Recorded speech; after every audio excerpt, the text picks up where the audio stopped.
সফটওয়্যারের মতো একটা জিনিস যা দেখাও যায় না, ছোঁয়াও যায় না, সেটাকে মাপবেন কিভাবে? আজকের এই আলোচনায় আমরা ঠিক এই বিষয়টা নিয়েই কথা বলবো। দেখব প্রফেশনালরা কিভাবে এই অদৃশ্য চ্যালেঞ্জকে সংখ্যার বাঁধনে বাঁধেন। চলুন এই প্রশ্নটা দিয়েই শুরু করি।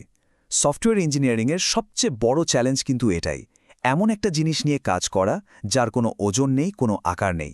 তাহলে এর অগ্রগতি, সাইজ বা কোয়ালিটি এগুলো বুঝব কি করে? দেখুন, কোনো কিছু মাপার ব্যবস্থা না থাকলে একটা সফটওয়্যার প্রজেক্টের খরচ, সময় বা কোয়ালিটি নিয়ে যা বলা হয় তার পুরোটাই কিন্তু আন্দাজের ওপর। আর তার ফল কি হয়? ডেডলাইন মিস, বাজেট শেষ, আর দিন শেষে হাতে আসে একটা ত্রুটিপূর্ণ প্রোডাক্ট। সমস্যাটা কিন্তু এখানেই শুরু।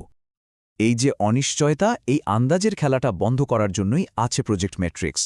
এগুলো হলো এমন কিছু টুলস বা সরঞ্জাম যা সফটওয়্যার তৈরির পুরো প্রক্রিয়াটায় একটা স্বচ্ছতা নিয়ে আসে, নিয়ন্ত্রণ দেয় আর ভবিষ্যৎ সম্পর্কে ধারণা করতে সাহায্য করে। আচ্ছা, তাহলে চলুন গভীরে যাওয়া যাক। আমাদের এই টুলবক্সের প্রথম সরঞ্জামগুলো হলো সফটওয়্যারের সাইজ বা আকার মাপার জন্য। মানে আমাদের প্রথম প্রশ্নটাই হলো, প্রজেক্টটা আসলে কত বড়? সফটওয়্যারের আকার মাপার জন্য কিন্তু বেশ কয়েকটা পদ্ধতি আছে। এখানে 5টা প্রধান পদ্ধতির কথা বলা হচ্ছে। যেমন সাইজ ওরিয়েন্টেড মেট্রিক্স মাপে কত লাইন কোড লেখা হলো, আর ফাংশন ওরিয়েন্টেড মেট্রিক্স মাপে যে সফটওয়্যারটা গ্রাহককে ঠিক কী সুবিধা দিচ্ছে। অন্যগুলো আরও বিশেষ ধরনের প্রজেক্টের জন্য। তার মানে পরিষ্কার যে সফটওয়্যার মাপার জন্য কোনো একটা নির্দিষ্ট মাপকাঠি নেই, বরং কাজের ধরন অনুযায়ী আলাদা আলাদা পদ্ধতি ব্যবহার করতে হয়।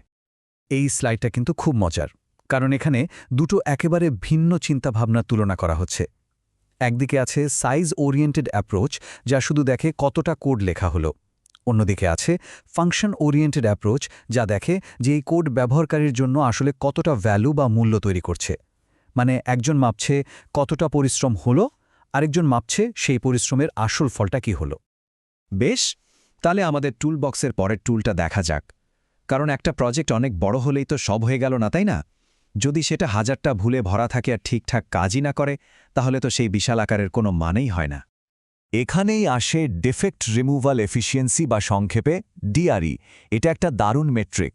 এটা দিয়ে বোঝা যায় একটা টিম তাদের তৈরি করা সফটওয়্যারের ভুলগুলো গ্রাহকের হাতে যাওয়ার আগেই খুঁজে বের করতে আর ঠিক করতে কতটা দক্ষ। সোজা কথায়, নিজেদের ভুল নিজেরা ধরার ক্ষমতা। আর এর হিসাবটাও খুব সহজ। নিজেদের টিমের ভেতরে যতগুলো ভুল ধরা পড়ল, সেটাকে মোট যতগুলো ভুল পাওয়া গেল গ্রাহকের কাছে যাওয়ার পরেও তা দিয়ে ভাগ করে 100 দিয়ে গুণ করলেই ডিআরই বেরিয়ে আসে। এর পার্সেন্টেজ যত বেশি, বুঝতে হবে প্রোডাক্টের কোয়ালিটি তত ভালো আর গ্রাহকদের সমস্যা তত কম হবে। তো এই সব দারুণ দারুণ টুলস তো থাকলো, কিন্তু এগুলো শুধু থাকলেই তো হবে না, তাই না? আসল কথা হলো এগুলোকে সফটওয়্যার তৈরির পুরো প্রক্রিয়ার সাথে ঠিকঠাকভাবে যুক্ত করতে হবে। তবেই না এর আসল সুবিধাটা পাওয়া যাবে। এর জন্য একটা বেসলাইন তৈরি করা খুব জরুরি। মানে কি? মানে হলো আগে শেষ করা প্রজেক্টগুলো থেকে ডেটা সংগ্রহ করতে হবে, সেই ডেটা বিশ্লেষণ করে একটা গড় পারফরম্যান্স বের করতে হবে। এই বেসলাইনটাই তখন নতুন প্রজেক্টের জন্য একটা রেফারেন্স পয়েন্ট হিসেবে কাজ করবে। এর উপর ভিত্তি করে অনেক বাস্তবসম্মত অনুমান করা সম্ভব, অনেকটা পুরনো পরীক্ষার খাতা দেখে নতুন পরীক্ষার প্রস্তুতি নেওয়ার মতো। আর এটাই হলো আজকের আলোচনার সবচেয়ে গুরুত্বপূর্ণ শিক্ষা। এই মেট্রিক্সগুলো সফটওয়্যার ডেভেলপমেন্টকে নিছক অনুমান বা শিল্পের পর্যায় থেকে তুলে এনে একটা নির্ভরযোগ্য ইঞ্জিনিয়ারিং ডিসিপ্লিনে পরিণত করে। শেষ করার আগে একটা প্রশ্ন রেখে যেতে চাই। আমরা এমন এক সময়ের দিকে এগোচ্ছি যেখানে হয়তো আর্টিফিশিয়াল ইন্টেলিজেন্স বা এআই আমাদের জন্য কোড লিখবে। তখন আমাদের এই টুলবক্সে কী ধরনের নতুন সরঞ্জাম যোগ করতে হবে? সফটওয়্যার পরিমাপের এই ধারণাগুলো তখন কিভাবে বদলে যাবে? এটা কিন্তু ভাবার মতো একটা বিষয়।